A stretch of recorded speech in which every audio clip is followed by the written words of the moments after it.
జయబాబుదారితనంతో కూడిన సుపరిపాలన అందిస్తున్న కూటమి ప్రభుత్వం ప్రజల కష్టాలు తీర్చడంతో పాటు ప్రజల సమస్యల సత్వర పరిష్కారమే ప్రజా దర్బారు ప్రధాన లక్ష్యమని మైలవరం ఎమ్మెల్యే వసంత వెంకట కృష్ణప్రసాద్ గారు పేర్కొన్నారు. విజయవాడ రూరల్ మండలం గొల్లపూడిలోని శాసనసభ్యుని వారి కార్యాలయంలో ప్రజా సమస్యల పరిష్కార వేదిక పీజీఆర్ఎస్ కార్యక్రమాన్ని బుధవారం నిర్వహించారు. ఈ సందర్భంగా ఎమ్మెల్యే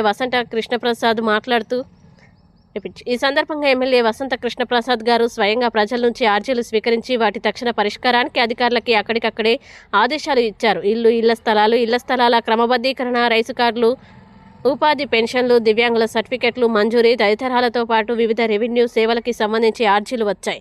ఈ సందర్భంగా ఎమ్మెల్యే వసంత కృష్ణప్రసాద్ గారు మాట్లాడుతూ ప్రజలు వ్యయ ప్రయాసల కూర్చి నిత్యం కార్యాలయాల చుట్టూ తిరుగుతుండగా నియోజకవర్గ స్థాయితో పాటు ఎక్కడికక్కడ తమ సమస్యలు తెలియజేసే అవకాశాన్ని పీజీఆర్ కార్యక్రమాలు కల్పిస్తున్నాయన్నారు. ఇప్పటికే మైలవరం నియోజకవర్గంలో పలుచోట్ల ఎన్నో వేదికల్లో ప్రజా దర్బారు కార్యక్రమాలు నిర్వహించినట్లు వెల్లడించారు.